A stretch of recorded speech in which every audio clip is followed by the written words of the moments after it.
Thanks for tuning in again, everybody. We're back with your favorite podcast, Luca's Tigers and Bronze. Oh my.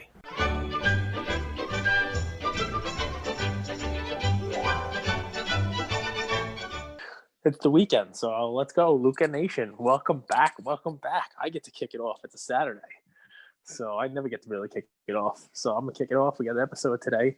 Andrew just used a word to describe his play for today. I will just let him say it again because it's one of Luca Nation's favorite things to hear. I said, "Hey, Andrew, you got a play for today?" And he said, I have a delicious play for today. "Oh, we haven't heard it in a couple weeks." Low risk, high reward. That's how I That's how I define delicious. That does sound delicious. It most definitely does. And this is the time of year for that. I get knocks on the door and people are delivering Harry and David pears and apples I got today from a coworker. That was pretty nice. One of them's wrapped in gold foil, so my kids will fight over that one, I'm sure, even though it's the exact same thing as the ones that aren't wrapped in gold foil. I love those. Those are those care packages, right? That people send like different sizes of boxes, and some are apples, some are pears. By the way, like the most delicious pears in the world. And then there's some chocolates, right? Like, yes. I already cracked into. They have these chocolate covered cherries. I definitely just ate about 4,000 calories with the chocolate covered cherries. So I'm ready to go. I'm powered by what do we got going on here? We got a cherry Coke Zero as the flavor of the day today. Cherry Coke Zero, chocolate covered cherries, rocking and rolling. Well, the way I'm thinking right now is there's a great book by this could be surprising, Matthew McConaughey, and it came out this year, and it's called Green Lights. And the concept of the book is, how do you do something today that gives you a green light for tomorrow? So like one metaphor he gives for that is getting your coffee ready the night before. So, grinding the beans, putting the filter in, so that when you wake up, you just have to hit one button and you can make your coffee. You kind of give yourself a green light for the next day. You save yourself time for the next day. That's how I'm thinking of my investment strategy today. What cards can I buy that'll set me up for success in 2021? And that's my play today. And that's what I mean by a low risk, high reward play.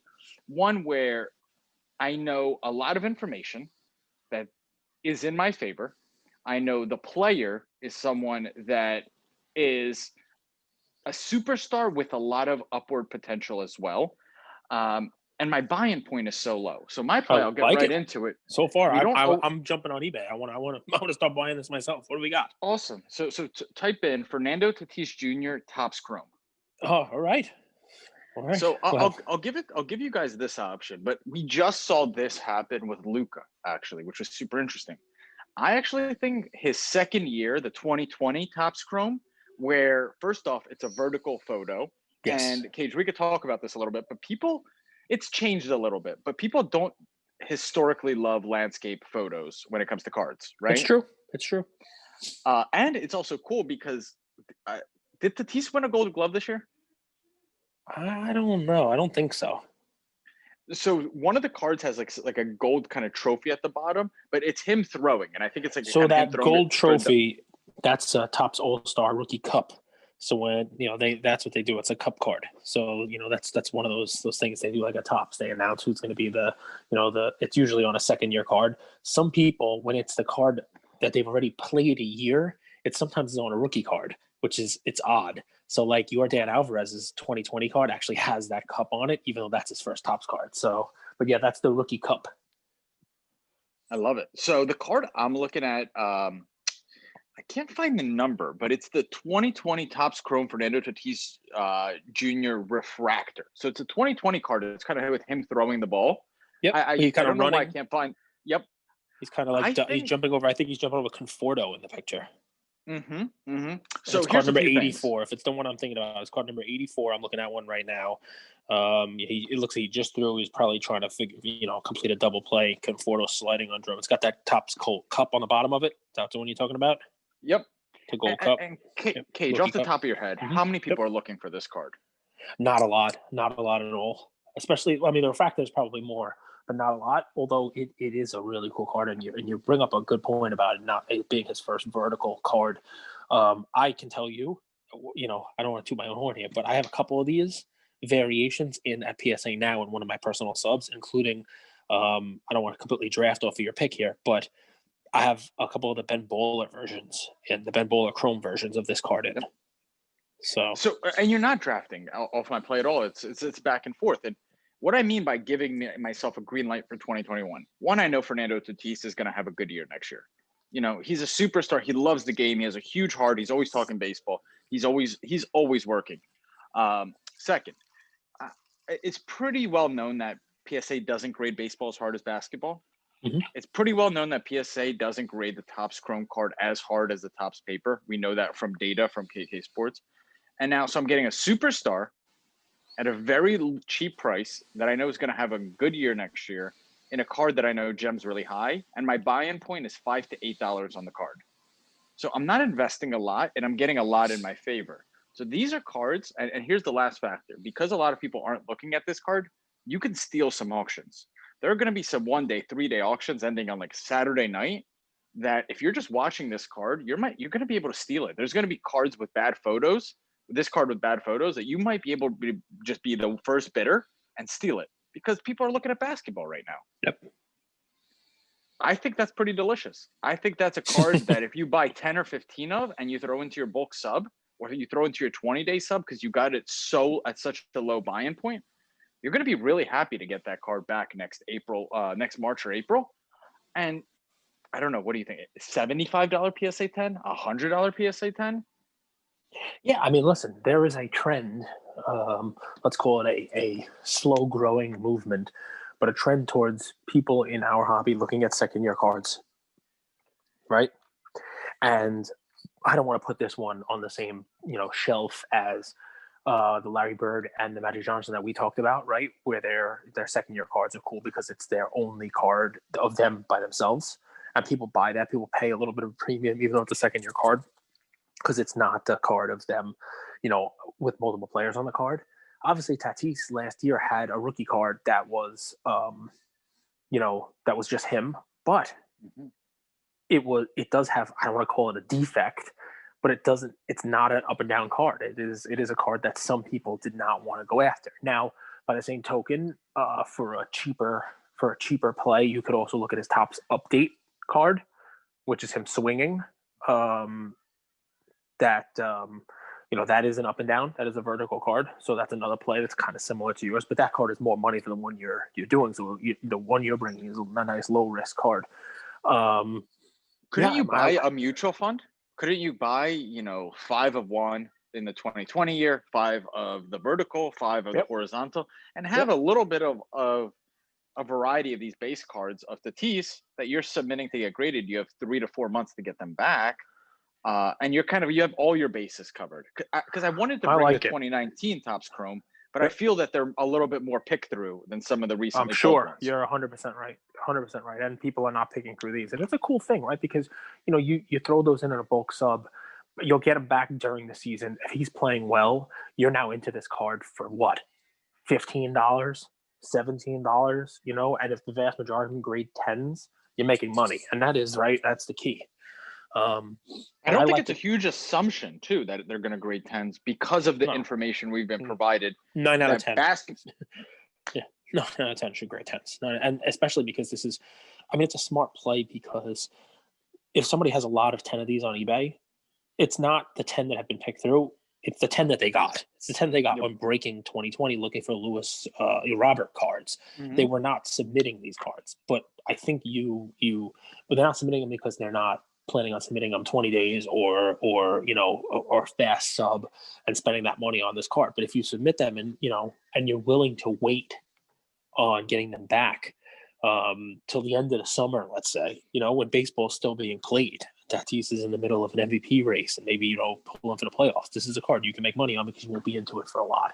And you're right, it hasn't been picked through. So it's a smart play. It's I use the phrase, right? Zig when they zag, look where other people aren't looking. This is exactly that. I like it. So go buy them, guys, before I go buy them all. Yeah. Two things here. Have I brought you guys one James Harden play? No. Never. Because I don't invest in players that party. I hate players that party because I instantly know where their priorities are at. Okay. And every time, and I don't know Tatis behind the scenes. I hope one day I get to know him because he seems like an awesome dude. But the party everything in the I hear, From everything I hear about this guy, from everything his teammates say, he's someone who loves baseball so much. Yep. Now, when I hear about Acuna, I hear he's a little bit of a partier. Of course, you never ever know. So, like, I'm just saying this from what you read, from what I hear. And lastly, Soto. We always talk about the three-headed monster. Soto's already won a title. So I feel like he has less upside. I feel like that championship is already slightly priced into his cards, where, in my opinion, Tatis actually has the most upside of the three, and he might even be the best player right now of the three. So I think that's a really rare phenomenon that you have. So going into the season, I am buying a little bit of Acuna. I am touching a little bit of Soto, the cards, not a ton, but I'm going 80% into Tatis, 10 into Soto, 10 into Acuna. That's how I'm thinking about it. I just got a text message. Hey, did you pick up a Tatis Gold, by the way? When Andrew was talking about them, they were like $1,100. The cheapest is $1,600 now on eBay. One of my friends just texted me. I had to write it back and say, no, I didn't buy one. And here you are, it texts coming in while you're giving a Tatis play. A different one, albeit. But, I mean, this is the thing, guys. We've been talking about looking at baseball cards for the better part of the last month. And you know what's going to happen if it hasn't already started happening? People are starting to look at baseball now. Basketball is starting. When basketball starts in a couple of days, people are going to say, okay, well, it's the season now. What's the next off season? And, you know, I can't tell you how many people charge for this little sentence: buy in the off season and sell right before the season starts, right? That every sports card investor in the world that's charging you behind a paywall is saying that. Well, here's the problem. If that's everyone's strategy, it's no one's strategy. Because if everybody's doing something, that's not the way to make money. It's just not, right? That's what happens, right? It's the whole, Warren Buffett, right? Be greedy when others are fearful when others are greedy. Well, if everyone's doing the same thing, then how's anybody supposed to make money on it? Because everybody's gonna be dumping those cards.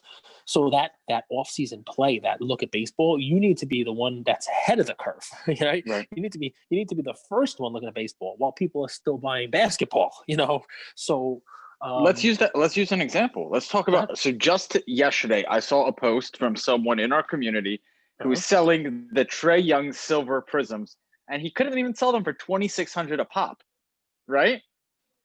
You saw that run up, and now everyone's selling now to take a profit. And what happens when everyone's selling? There's a flood of supply. That's right. So, but eventually that supply is going to be eaten up. People are going to be so there's multiple cycles here, right? So there was a run up before the season started, and Trae's cards, I think I saw them over 3,000 for that silver prism, and then everybody bought them, and everyone's like, "Oh, this card's going to go up. It's going to go up. It's going to go up." And now the problem is, with a couple days before the season, you got a couple people who are a little antsy. They thought maybe they'd get rid of it at 3,500 or 3,300 or 3,400, and they see the price come down because people are dumping them into the hobby. If I had that card now, and I still have quite a few of them, I would hold that card, because that run up, that preseason run up, has now been met with a lot of people looking to just quick flip them, and the price is coming down a little bit. I think those are going to get eaten up, and Trae goes out there, and if you believe in Trae, after a week, after 2 weeks, after a month, and he's averaging 20-something points and close to 10 assists a game, and his team's actually playing better than it was last year, it'll be back over that 3 and change, right? You get rid of those sellers, you buy him, and it starts to go back up because of his performance, right? So the whole bounce that just happened, that was based on potential, right? A little potential energy versus kinetic energy, right? So now it's going to be based on actual performance. And, there are people out there who are a little nervous now, and they maybe they think he's not going to perform. Maybe they want to take all the risk out of it and take a little bit less. Who knows? But, that's going to happen. Maybe they want to buy a card. Maybe they want to buy a big card. Mm-hmm. They were buying the Trae Silvers because hoping that they would go to 3,500 and unload them, so they could take that money out and, maybe they buy a refractor or a big card. And now they're like, well, I need the liquidity, but it didn't hit that 3,500 and it's even dipping a little bit more. And I might miss my opportunity to get that holy grail. I'm not making this up, guys. I'm getting text messages because we have a lot of people in our community now. We have people who live near me, and I got a text message about the Tatis. I literally just got a text message from a guy who lives closer to here.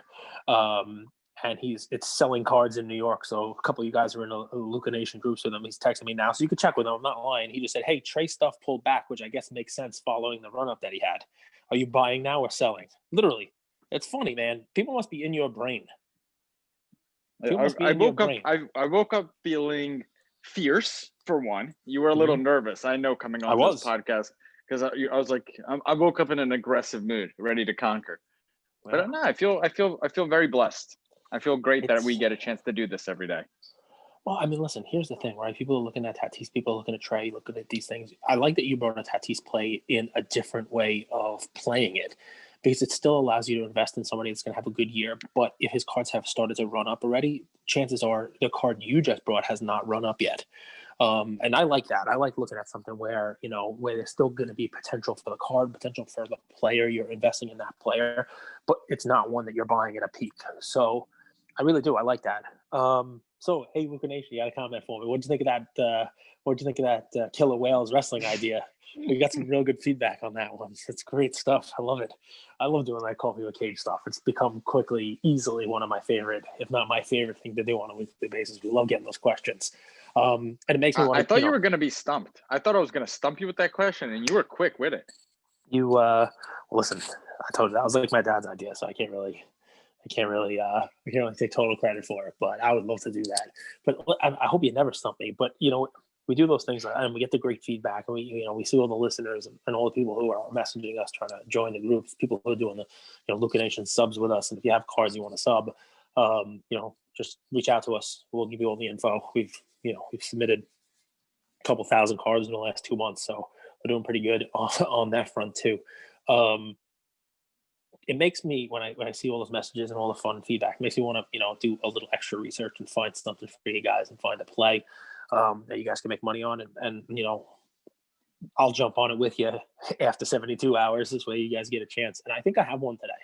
I do. It's one that I think is a good investment play for you guys. So Andrew, if you're there, give me a little shout out. Sometimes I can't tell if you're there. Shout out. Can you tell me, because you gave Russell Westbrook play the other day, can you tell me who is going to start alongside Russell Westbrook? Can you tell me just the names of the guys who are going to be starting on that Washington team, what you think of the outlook for that Washington team is? So obviously Westbrook and obviously Bradley Beal, right?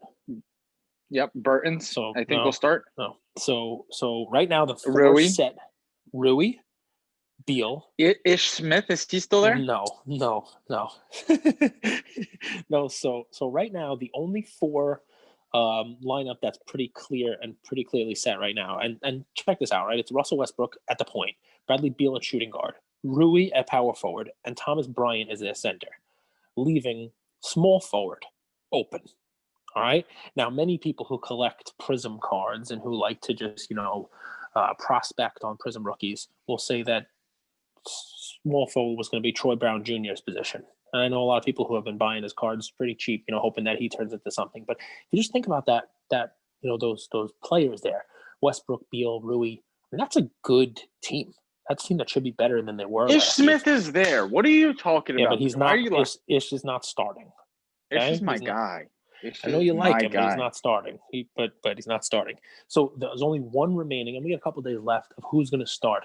And their coach, Scotty Brooks, came out and said, as far as small forward is, this particular guy, my play for today, has a, quote, good chance to be the starting small forward heading into the season.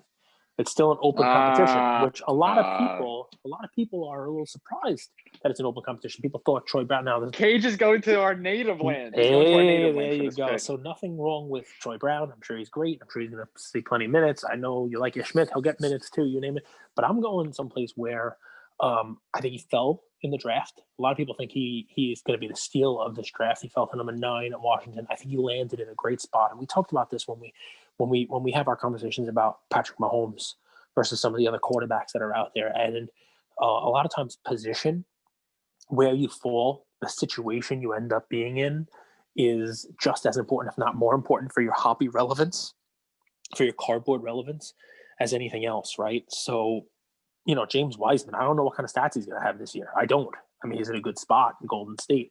Anthony Edwards, I don't know. LaMelo Ball, we might not start. He hasn't started a game for the Hornets yet. I mean, he's a guard going to a very guard-heavy team. But right now, it looks like Denny Avdija is going to be starting, or at least he has a chance to start. So this is a 19-year-old MVP of the Maccabiah Israeli League, right? Has won the championship there 3 straight years. 19, young kid with some real skills. Reminds a lot of people of Luka. Reminds a lot of people of a lot of the other European players that have come into the league. I've watched his games. I've watched him play.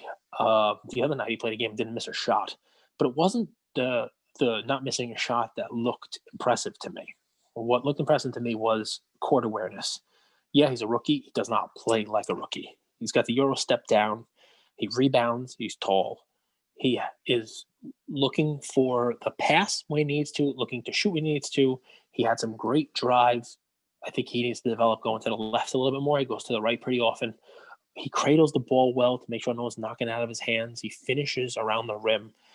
He had some great highlight reel assists. But what I loved the most was the Wizards yesterday came out with one of these like practice session videos. Teams are doing this more often to get people, excited for the season and watch the games and whatnot.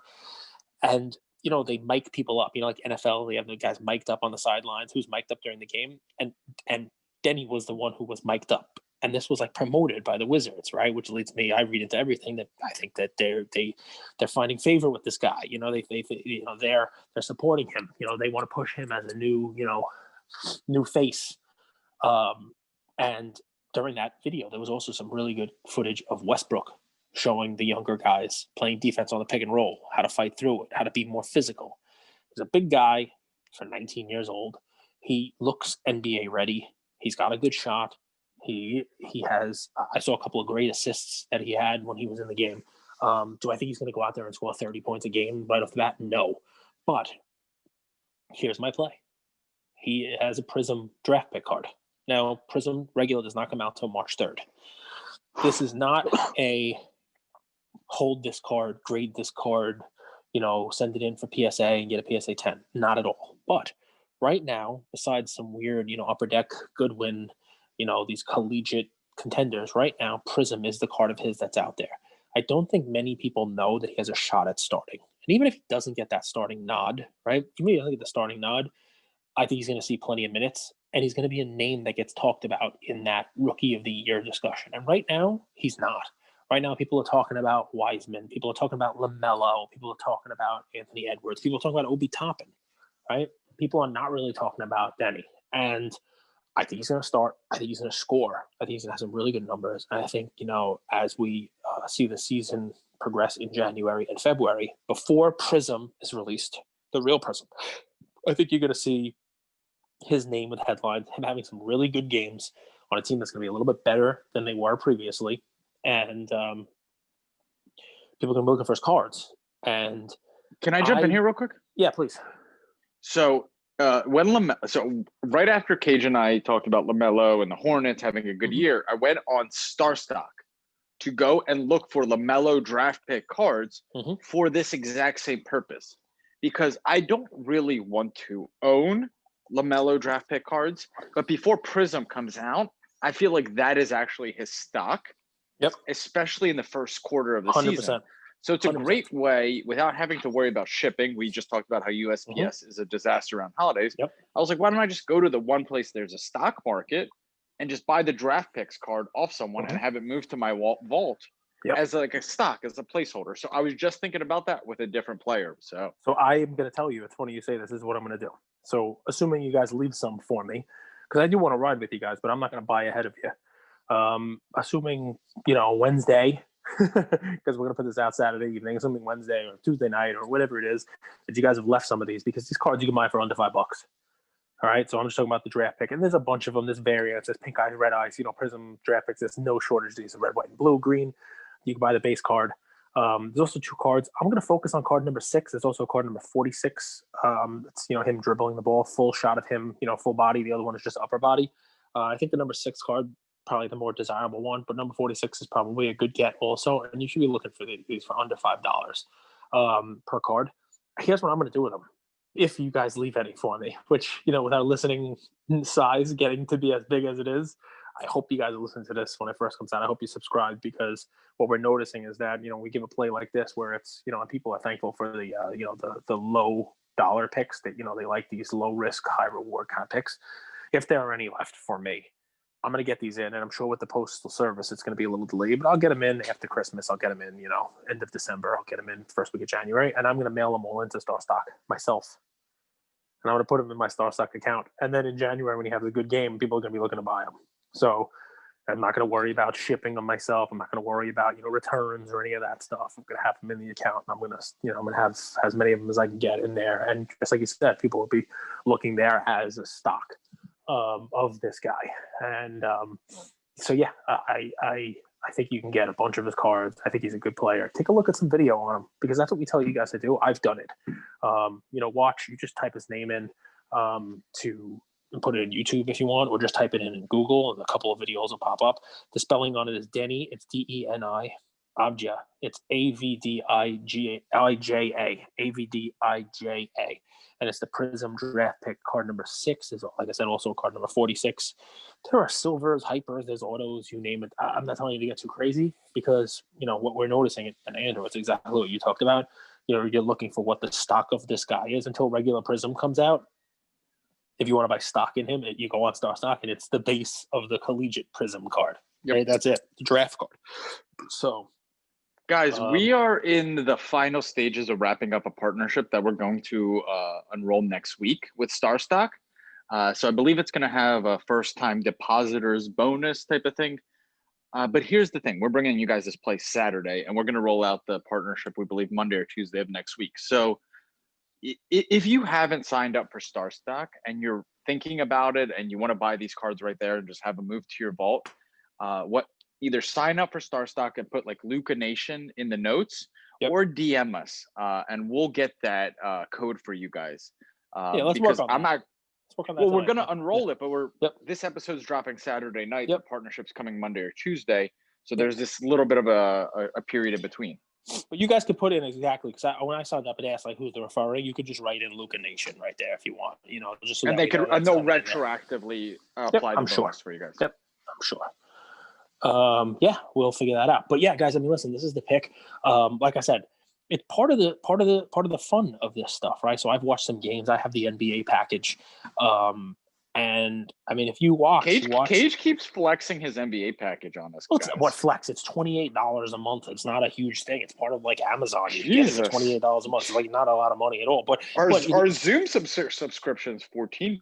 So it's not. Okay, listen, it's not a flex. It's part of the equation of doing your research, right? It's part of what we're telling people to do here. It's worth it if you really are trying. And look, I'm sure there's some sort of a pirating thing where you can get these games without paying my $28. Remember, I'm an old man. I don't know how to stream these things and not pay. You're still using my Netflix subscription. Now I realize why you asked me for my Netflix password. So, millennials. I'm just watching Black Mirror and keeping up with the Kardashians. So sorry if that keeps popping up. Listen, you keep growing your hair out like that, and you'll keep up with the Kardashians. No problem. Look at you. You're looking good. Look at this guy. What do you think, Ian? You like this guy's hair? Yeah? He says no. He says no. That's fun stuff. No, but the truth. My mom, I hadn't seen her for 3 months because I was here. She was back home taking care of some stuff, and she arrived yesterday safe and sound, and she. Oh my God, Andrew, your hair's so long. It's like the 80s hairstyle. I remember when I used to rock it like this. And I was like, so. There you go. See, keep it up with your mom and your Kardashians. So, but here's the deal, right? So I mean, it's not. Yeah, I feel bad. You say the flex. I watched the games, man. I watched the kids play. Like he had a pass the other day where it looked like he was going to shoot out of the right-hand corner, and he was double teamed. And I'm like, okay, what's the rookie going to do? Is he going to throw up is he going to chuck up a 3-pointer? Is he going to throw up a horrible shot? Are they going to, what's he going to do with the, a double team defense? And you could see he was not looking to shoot. He whipped a pass to the center, and it was an open dunk. He threw it right past like a defender who was not even paying attention. And I'm like, all right, he could play. And I forget who the announcers were for the Wizards team. That you get the home feed, so it's a homer announcer. But he's like, this kid's not going to have a problem with the NBA game. Everybody was wondering whether his game could translate because he comes from the Israeli league, and you just watch his game; it translates well. I watched that other kid that I talked about, Alexander Pokasevsky. And he looks good too, good offensive player. But watching him, he's got to work on his handle. And teams will pick this up quick. He brings the ball up to midcourt, and he kind of gets sloppy with the ball. And I saw 3 different times the ball stolen from him by the defender. And that's not going to work. You're not going to get minutes in the NBA if you can't bring the ball up and run an offense. If the defense knows that they can press you and take the ball out of your hands, you're not going to get any minutes, and forget it. So remember, it literally happened with Marcus Smart. Remember, Celtics Heat when Tyler Hero was bringing the ball up the court. Dude, the NBA defenders are good, man. These guys, they're not just going to let you dribble the ball up the court. So you're absolutely right. It's fun stuff. It really is. But I mean, you get it, you watch it, watch the videos. You don't have to watch the whole game. Just put the guy's name into YouTube. They've clipped up a whole bunch of stuff about him already. And I like this play because, look, you can put a couple bucks into it. Maybe buy 10 of them. You pay $40, right? And if he does what I think he's going to do, maybe you flip them for 100% profit at $8 each. I mean, how, it's not, making thousands of dollars, but it's a pretty straightforward thing. But even if he doesn't do that in the first month, he's gonna get minutes. He's gonna be in the second. He'll in the second month he'll get minutes and he'll score. But you're putting $4 a card in. You know what I mean? Like there's really low downside risk to this, right? You're buying it at a low entry level. So those are the kind of plays I like. And hope you go ahead and find some on eBay before everybody else goes and swipes them all. Can I take a second here to do like a little press release type of thing? Maybe Sure. Luca Nation might be interested. Sure. So go for it. Luca Nation, I come from small business. Most of America is built on small business. And something I want you guys to take a look at is the Barstool Fund. So Dave Portnoy, he made a video. I think he was challenged by like this Leomonis businessman. And Barstool created what's called the Barstool Fund. And you could look at Dave Portnoy's social or Barstool. They're promoting it quite a bit. But we've had an amazing year with the hobby. Like there's no way to sugarcoat it. Most people have made some serious money, but the reality is 95% of America hasn't. And a lot of small businesses are going out of business. A lot of people are struggling. And I commend Barstool because they have a huge platform for doing this and helping small businesses. So I reached out to them. I emailed them. I said, I'd love to be a part of it. I'd love to promote it on our podcast. We have a community that I think would be willing to help, especially given that we have the means to help too, Cage. I don't know if you agree with this. 95% of America hasn't had as good of a year as the hobbyists have. So I urge you guys to take a look at it. It's Barstool Fund. You could email them at barstoolfund@barstoolsports.com. And they're raising money to help small businesses in need, whether that's cover their rent for $5,000 a month. They just take it month by month by month. But if you guys are on the listening end of this and you guys have been able to, profit from our hobby and you have that bug to, I just want to help out, I want to give back, it's the holidays or whatever it is, please take a look at what they're doing because I think there are people in need right now. I love it. People are doing great stuff like that, right? And if you happen to do that, if you happen to, contribute to the Barstool Fund, snap a picture of it, DM us. Maybe I'll send you something. I'll send you a card. I know that's not why you're doing it. I know that you're not doing it looking to get something back for it, but we do appreciate that. We try to support our local businesses, whether it's a local card store or whatever it may be. And people are doing stuff like this all over the place. I mean, Ryan, card collector, who we hope to have on soon. I don't know if we've even asked him, but hey, Ryan, if you listen to this, we want to have you on. Just take a look at his site and all the toy drive that he's doing. One of our longtime listeners, Manny Simone, over on his TikTok account. If you haven't followed it, it's a great acid trip.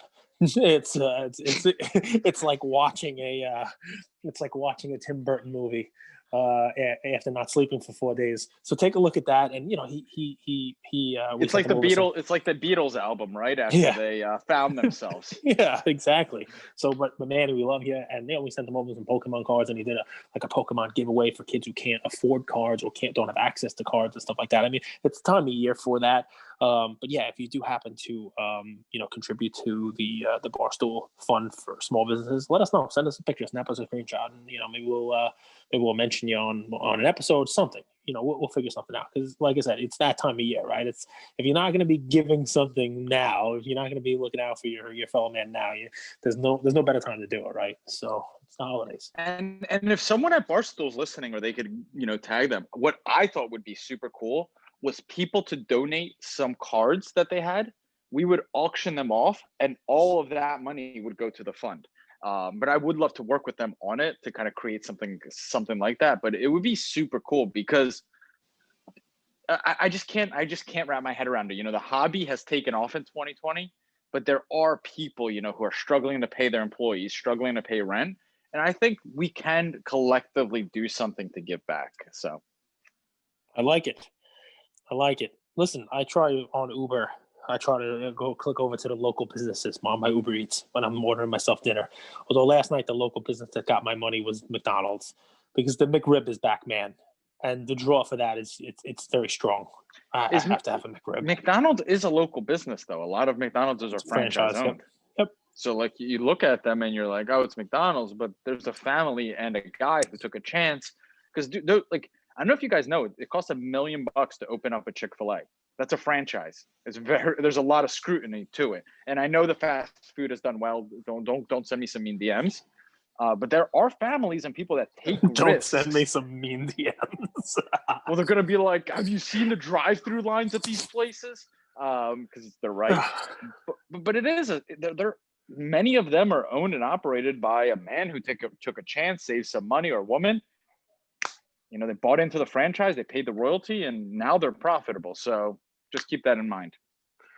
How about a little bonus play here at the end? I've given you guys this play 3 different times, right? But I haven't looked at it. They're not buying your Allen and Ginter card yet, Cage. No, yeah, well, when that comes out, you should all buy it, and I'll autograph every single one of them for you guys. I'll come to your house and autograph it when that Allen Ginter happens. Yeah, but he's gonna autograph it with his pen 15. Listen, it's a card I watch. I haven't looked at in a while. I've noticed, the whole deal. I hope you guys got in on it when we talked about it the first time. It was, and we gave 3 or 4 cards, and they've all kind of gone up. But I've been thinking about this card because we've been talking about like what's the card out there that's an all-time great, that's a rookie, and he only has 1 rookie, and it's like a defined rookie. We talked about all these players, and Patrick Mahomes has got 500 rookie cards. All these guys who have come out. Like we talked about Shaq yesterday, how he had a whole bunch of different rookie cards, and part of the reason why you don't know where the dead man's going to go is because you don't know what card it is. So I gave this back when it was in the 400s. And I said, this card's going to be $1,000. It might not be $1,000 this year.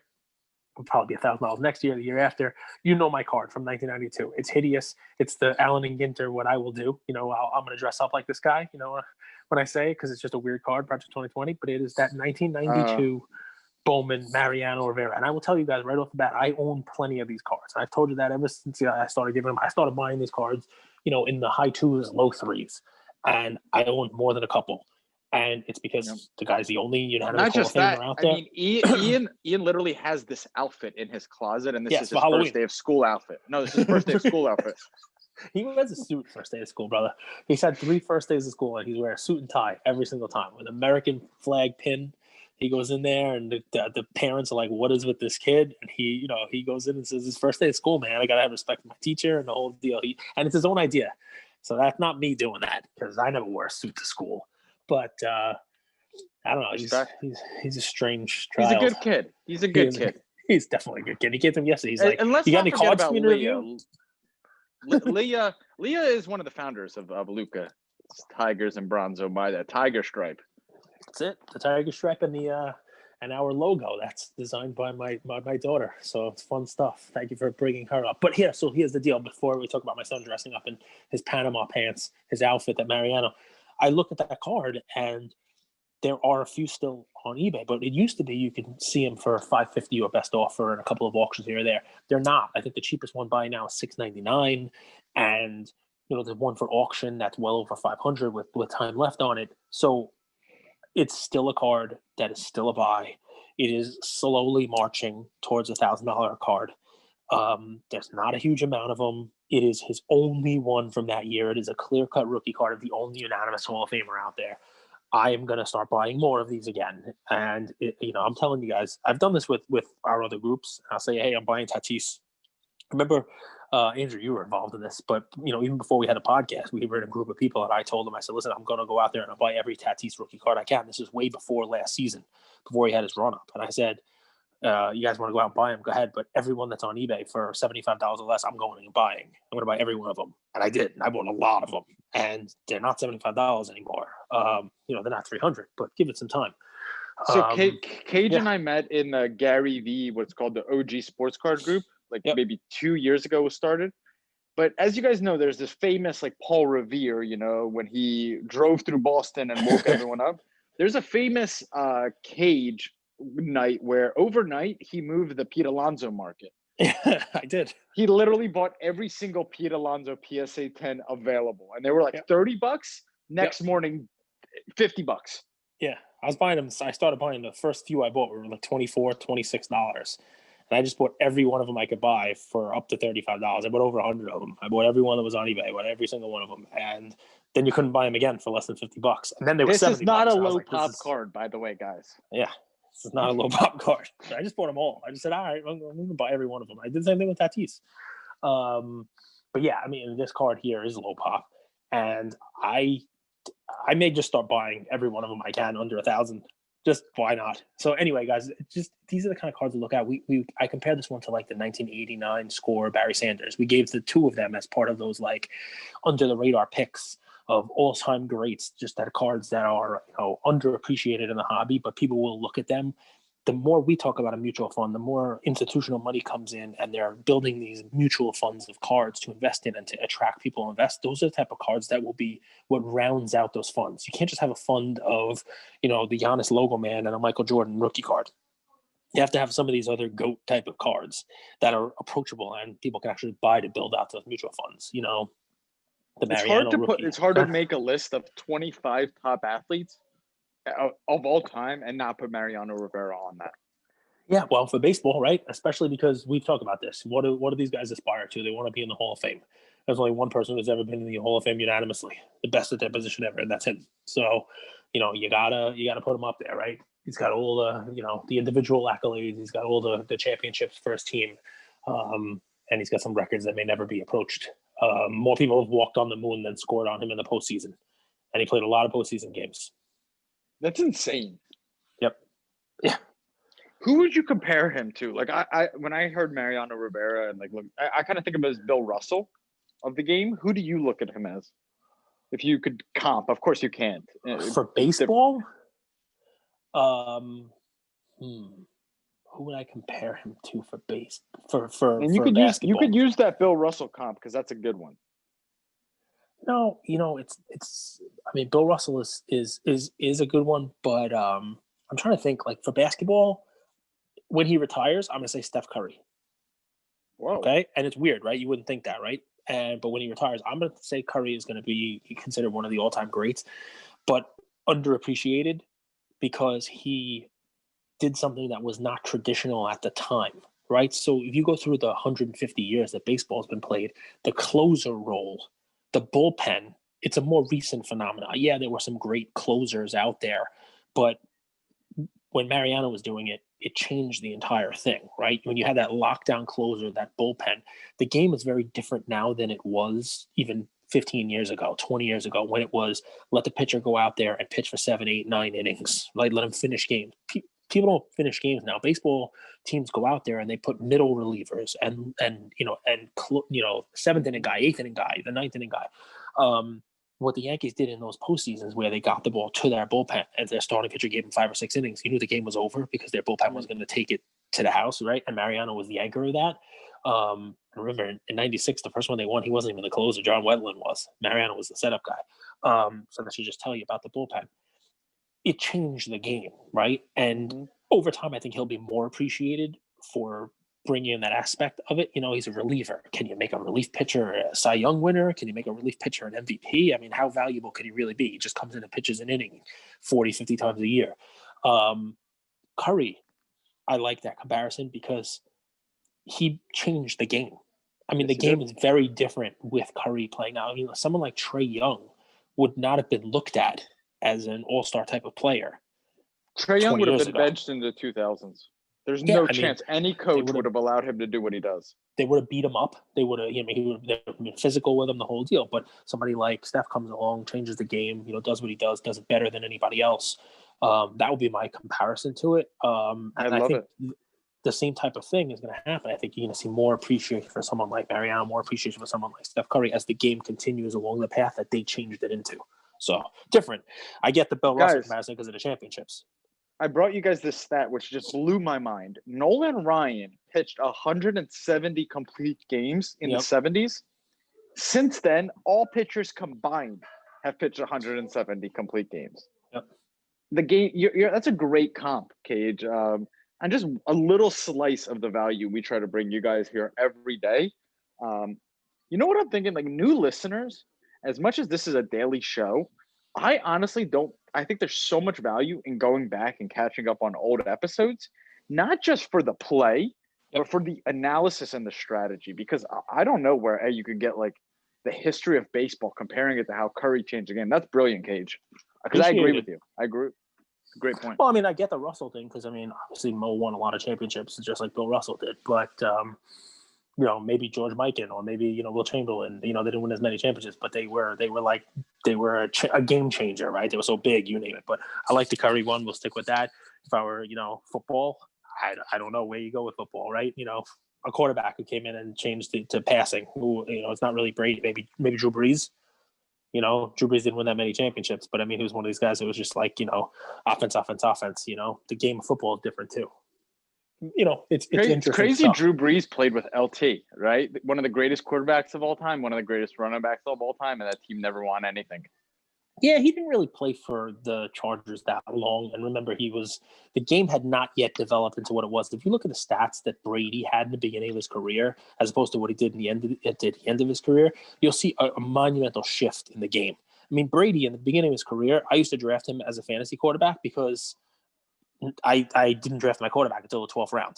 You know what I mean? And then you got Brady because he was a guy who was going to throw 20 or 22 touchdown passes. You 24. You would draft a running back first, right? Yeah, of course. It was a very different game. Corey Dillon, right? They had Corey Dillon was huge. He was. Curtis Martin was a big Patriot before Brady. I mean, he was there in the 90s, and then Corey Dillon was a big back. He was mostly for the Bengals though, Corey Dillon. But yeah, I mean, let's see what the game changes into. That's my comp. I like to throw stuff out there, guys, because it's stuff that I look at personally, right? Like those are the cards that I round out my collection with. And you know, if you happen to sell a card, like let's say you sold Trey, you know, and you're looking to park your money because you don't have a place to put it in right now, and you always talk about this parking your money, you know, like just kind of putting it into something, right? If you want a place to park your money, put it into a Barry Sanders 89 score PSA 10, or put it into a Mariano 92 Bowman. Just look at the charts on them. While they don't go parabolic and they don't go huge spikes, they don't go down. Like they are safe investments. They go up in time slightly and then go up a little more and then a little more. And so it's a good place to put your money.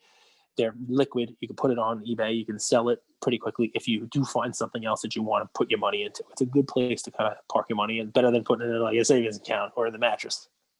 I love that. I was going to wrap with this because I got a few messages from people after last night's crypto conversation. Mm-hmm. And I don't know if it was the right term to say I parked my money in Bitcoin, because I sold off a lot of cards in October, had some profit. And I told Cage, I said, you know, it's not that I'm investing in Bitcoin forever, but I do think it's a great place to park my money. Mm-hmm. For the people that ask me, I do still think, I think Bitcoin and Ethereum are sort of like buying the Jordan PSA 10 at 40,000. So could it still come back to 30,000 for a bit? Absolutely. Could the $23,000 Bitcoin come back to 18? No doubt. But I do think over time, it's still a really, really good investment, just to answer the questions from people DMing me. I love it. Thanks for listening, guys. This was a fun one. We hope you stay to the end. There's some cool stuff at the end there. I appreciate it. You want to give a prediction, Bills? Football games tonight? Bills, Broncos. Bills away, -5.5, started at -6. I think the Bills. I think the Bills. A lot of money's on the Bills. I think the Bills cover that. Was it 5.5? I think the Bills cover it. I saw a cool interview with Drew Lock. I don't really like the guy. I think he's a little cocky, but this was a nice humanizing thing. I might, in the offseason, if his stuff comes down, I might buy a couple of them, where he's saying how he'd like to model his game after Josh Allen a little bit more, and that he's, you know, it takes a little while to find your way in the league. And that it took Allen a couple of years to get this with some stability in the offense, the offensive line, at his coaching. And Drew Lock's had like a huge amount of turnover, even at college. That, you know, they're saying, and that, you know, he'd like to get some stability and then, you know, kind of find his way, which is cool. I mean, it's a maturity thing, which, you know, if you watch him, you don't really see too much maturity. But today's not the day to be picking Drew Lock. Today's the day, Josh Allen. You know, Buffalo. You're absolutely right, though. Think about that. They first got him his offensive line, then they got him some weapons. They got him a good running back. Like it does matter. I think Josh Allen should be in the conversation for MVP. 100%. He was at the beginning of the year, and he kind of fell off a little bit, and now he's back into it. But I think Rodgers is gonna. This is the week for this is moving week for Rodgers. This is moving. So you week think for Rodgers. they just blow out the Panthers at night? I like the Panthers. I think they're a good team. I think they're a fundamental team. I wish they had all their pieces in today, but if Mahomes is going to have a struggle week, it's more like we had one last week. But if there's a week for Mahomes for Rodgers to go out there and grab his third MVP, which not a lot of people have won 3 MVPs, right? This is the week to do it. I mean, This is a week I could see the Packers winning the game by 3 scores. I mean, I think he really go out there and put his stamp on this season and really put some distance between him and Mahomes, especially because look, Breeze is back, right? I mean, forget about Mahomes having a good game. Mahomes, the Chiefs might lose. So, I'm not predicting that, but it's going to be a game where, he can't go out there and it can't be his showcase game. It can't be the Florida Gators, running up the score. I mean, he's going to be in it trying to make plays. The team has to play well there. You think the Saints are a little bit pissed losing to a rookie first start quarterback? That's a good defense. They're not too happy. Yeah, the Saints were looking ahead. We talked about that in our NFL preview last week. That was a trap game for the Saints. I don't really love Taysom Hill at all, and it's a much better team, obviously, with Drew Brees. But yeah, they were looking ahead. This was the game. This was for weeks. The Saints Chiefs has been the game people have circled on their calendar. People think this is a potential Super Bowl matchup. So, guys, if I were looking at the end of this NFL season and just giving you one strategy to consider, I think you're going to want to go down with the better quarterback in most, if not all, of the games. Yep. Okay. I'm not saying that they're all going to win, but I'm saying this late in the season, I would be picking the better quarterback. So what does that mean in the Drew Brees versus Patrick Mahomes game? It wouldn't apply to this game. So, but Okay. it would apply to like when you have Rodgers versus Bridgewater, or Drew Lock versus Allen. I'm not saying that the Bills will cover. I'm not even saying they'll win. Upsets happen all the time, but I would love to go down with the much better quarterback. And you're going to see a lot of discrepancies like that at the end of the year. Losing teams really trying out like their second or third string quarterback. Just a strategy. That's how I like to play things at end of the year. Excellent. I like it. We will have the picks for you tomorrow, and we'll go into them there. But yeah, today is Green Bay and Buffalo. Pretty straightforward, pretty easy. Those are my picks for today. Guys, thank you. Any new listeners we have this week, we welcome you. We hope you're enjoying it, and we hope you stay on. And like we ask you to do, if you like it, tell your friends, tell your neighbors, tell your enemies. Right? Is that what I roll at the end of these things? Right? Mm-hmm. We appreciate your neighbors to tell your neighbors. Oh, tell your neighbors to tell your neighbors' enemies. Ian says. Okay, cool. To wear a mask. Wear a mask. All right, guys, we appreciate it. Thank you all for listening. And if you want to get in the group, just send us a DM.